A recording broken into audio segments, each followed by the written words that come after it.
homeboy say he don't do hip thrusts because it looks gay. Well, it wouldn't be gay if Shorty was on top of you, would it? So you better practice so you can perform. You're gonna be embarrassed with your shallow stroking ass.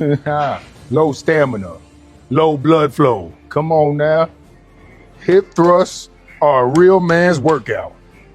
For real. Ask your girl, how much your girl weigh? Can you even thrust that amount without pulling something in your back? Come on now. It's not only about that. Glutes are the foundation for posture, longevity, mobility. All right, your hips are the centerpiece for your torso and your legs. If your hips aren't strong and your glutes can't support your pelvis or your pubic region, then everything's out of alignment. And some of y'all feel it right now. And that's your problem. But me, no issues, baby. I'll take what's that? 45, 90, 180 times 2, 360 plus 90, 450. She ain't gonna be that big in my bed, but if she was, I wouldn't have a problem.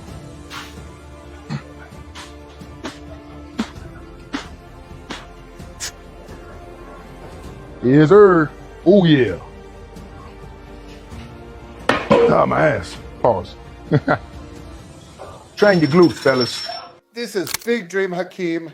Look at a human anatomy chart. Glutes are the centerpiece. They're the keystone muscle. They tie everything together. They're your foundation. I would say for athleticism, they are the most important muscle in the body. And here you have men saying don't do hip thrusts, saying it's gay. And by the way, I used to see that comment a lot more back in like 2009. Men saying, how gay, that's gay. And I'm like, you guys do Romanian deadlifts, but not hip thrusts. So where's the logic in this? Sticking your butt out is fine, but then humping is not fine? In my experience, gay men are ahead of the curve. There's a gym in Fort Lauderdale, Powerhouse, Fort Lauderdale. There's a high percentage of gay men training there, and they have the best glute development. It's insane. And I look at the way they train, and they train like my clients. So they're more manly than the heterosexual men, in my opinion. Please make it make sense. The other thing about focusing on hip thrusts, like Hakeem here, is that you build end-range glute strength. It tends to help with overall function. So many times throughout my career, my clients have said, Brent, I'm moving better. My squats feel better. My deadlifts feel better. Everything feels better after focusing on hip thrusts for the last few months. So we need to do away with this type of thinking. Squats are manly, deadlifts are manly, hip thrusts are manly, resistance training is manly. But one correction, he was not doing 450 pounds. That little sticker on the hammer strength unit says the starting weight is 45 pounds. He was doing 495, throwing around like a boss. Great reel, Hakeem. 2 thumbs up. Keep fighting the good fight. I'm Brett Gutierrez, aka The Glute Guy. These random videos, I ain't gonna be too long, but so yeah, I used to kind of think it was the same way. I won't say I thought it was gay. Guys doing hip thrusts, you know, a lot of stuff you just start seeing being popularized in the gym. You know, you didn't really see people doing Bulgarian squats like they doing it now. You didn't see people doing sumo RDLs, Romanian deadlifts. You know what I'm saying? You know, back in the day, you know, fitness is always changing. You got new machines. You didn't really see, you know, white girls doing RDLs and Bulgarian squats and doing these, you know, I mean, even 10, 15, 20 years ago, they weren't doing these hip thrusts you see and all this shit to get a booty. Remember getting a booty for women that was non-black, it was not a flex. Having big lips wasn't a flex. You know what I'm saying? You know, all this stuff that they doing now, it only was like amongst the white people in the porn industry. Fake titties was kind of been a thing for a while. But other than that, you know, fake hips, fake ass, coochie rejuvenate, all those things have not really been a flex. You know what I'm saying? It really hasn't been a flex for a long time, bro. But yeah, hip thrust, man. So I'll tell you how I got into them. I used to look at people strange. I seen a couple girls doing them at the gym, you know, and obviously you can do them with the dumbbell. You can do them with the dumbbell. I mean, I don't ever see nobody do a dumbbell, but you can do a barbell, Smith machine, and machines. And there's other, you know, floor muscles. So really it's the glutes.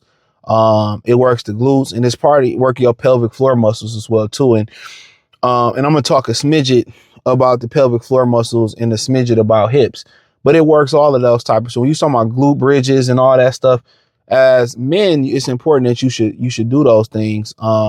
especially with taking pumpkin seeds, saw palmetto, pumpkin seed oil, or, some of those things. But it's very important to really work those glutes, because that starts to kind of get the glutes for men is part of that pelvic floor area too, because the pelvic sit right there. You know what I'm saying? And once you start, and also if you sit down a lot or you got bad posture, you don't sit, that also helps a lot of pelvic tilt, natural pelvic tilting that happens from us sitting down too much. You know what I'm saying? That has a lot to do with it as well too. So those hip thrusts, and working those glute muscles help fire a lot of those organs that sit right behind your genitals. So once you start kind of doing those hip thrusts, and really you can use the machine, you can use the barbell, you can use the Smith machine.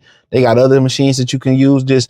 You can just use one. And they really starts to really put strength and drive that blood and muscle and really correct some of the issues that you have with your pelvis.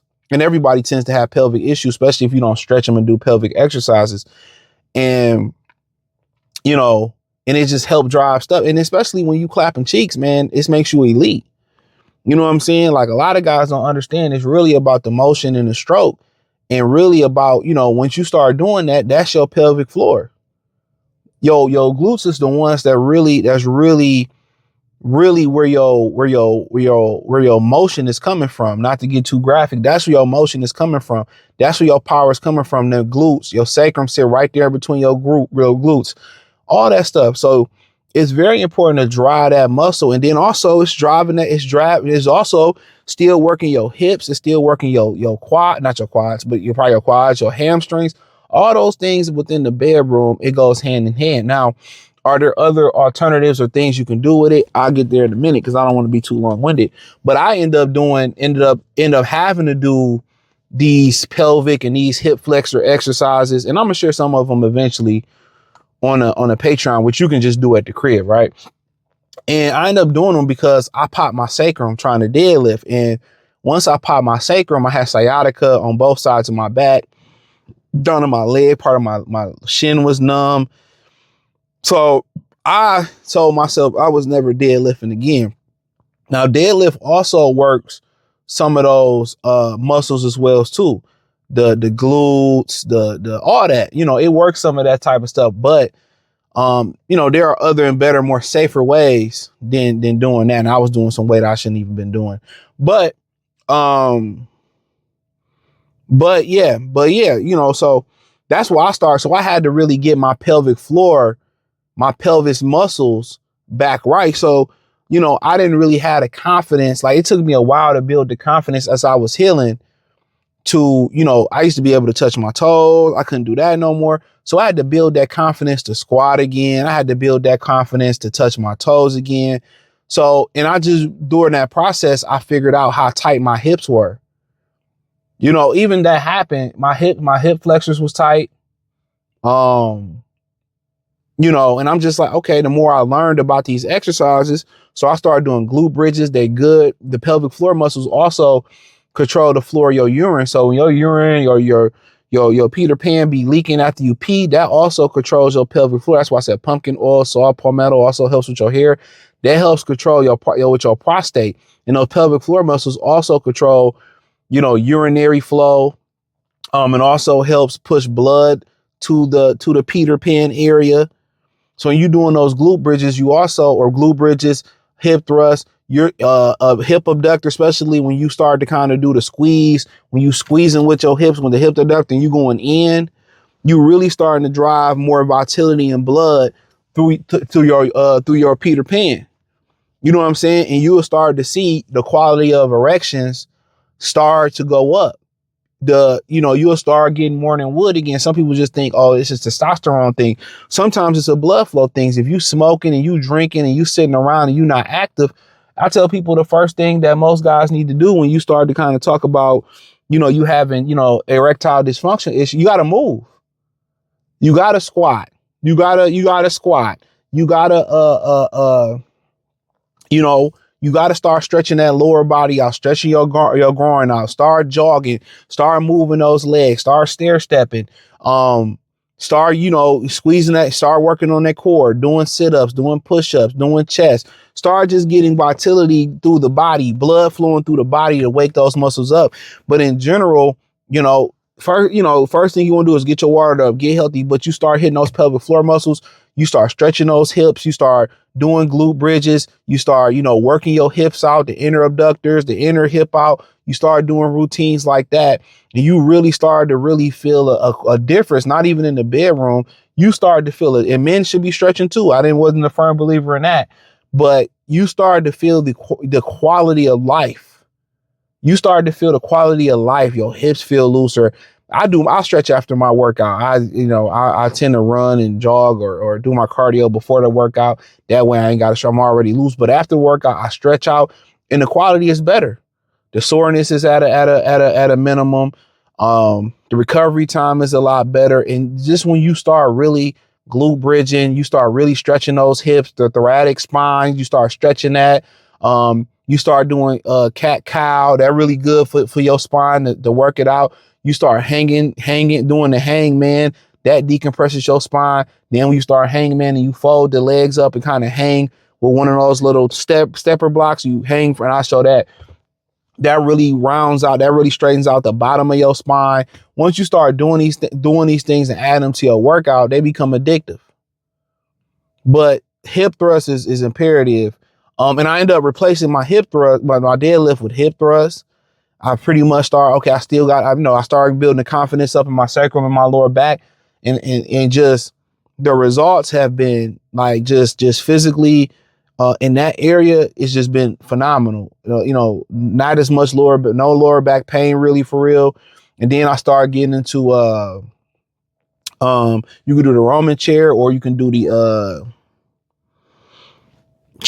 I forget the name of it. You got the Roman chair, and then you got the one where you do the back extension machine. And you start having trouble. The number one ways they want you to know kind of where your flexibility is if you can squat. If you can squat for 60 seconds with your heels 90 degrees out, your feet kind of on a little angle, and you can squat down with your heels on the floor for a minute, you good. But then also if you can hold your back extensions at the peak of it, where your back is just straight like this, and you can hold that for probably 10, 20 seconds, probably not even 20, 10 seconds, you really know. But back extensions you got where you go halfway up just to target the lower back. You just really want to hit that lower back. And then when you go all the way down, you're really targeting the hamstrings, the glutes, the lower back. But I do both. I do half just to target the first, the lower back, and then I go all the way down with weight. So those things I added, and I just added good mornings, and my goal is to get to good mornings, seated good mornings, which is a huge risk. But yeah, good mornings is another one. Great for the glutes, great for the hamstrings, great for the lower back. So yeah, hip thrust is definitely in stretching and pelvic floor, hip stretches, all stretches, but hip thrust, hip thrust, pelvic floor exercises. A lot of the stuff you could do at home. The Roman chair or the back extension, you could pick one or other. The good mornings, and then the pelvic floor exercises and the hip stretches.